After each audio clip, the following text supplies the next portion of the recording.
Саламатсыздар ма, құрметті оқушылар? Бүгін бізде практикалық жұмыс номер 1.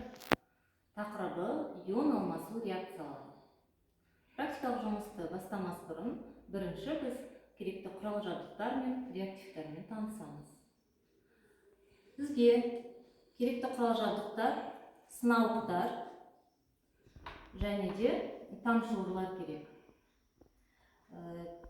Қолданылатын реактивтеріміз натрий гидроксиді, күкірт қышқылы, натрий фосфаты, күміс нитраты ерітіндісі және де фенольфталин индикаторының ерітіндісі және де натрий карбонаты, құрғақ ас содасын алса да болады. Олай болса, тәжірибемізді бастайық. Бірінші тәжірибеде біз натрий гидроксидін сынауыққа құямыз.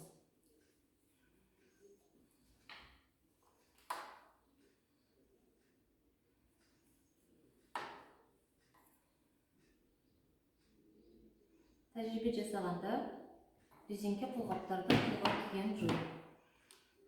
Ол қауіпсіздік шаралары үшін керек.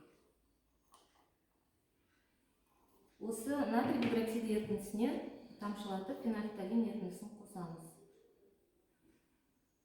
Яғни фенольфталин индикаторын қосамыз.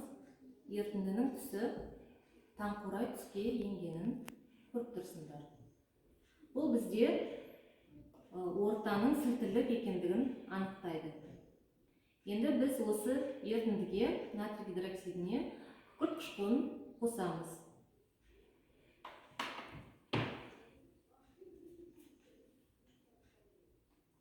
Қышқылмен жұмыс жасаған кезде өте абай болу керек.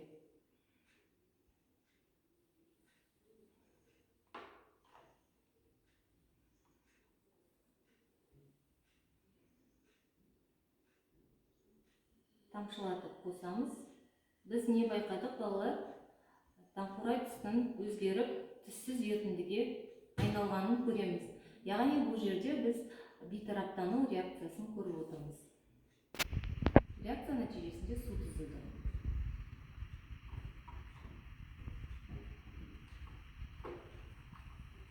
Реактивтарды алған кезде әр қайсына әртүрлі сынауқты тамшылауды пайдаланамыз.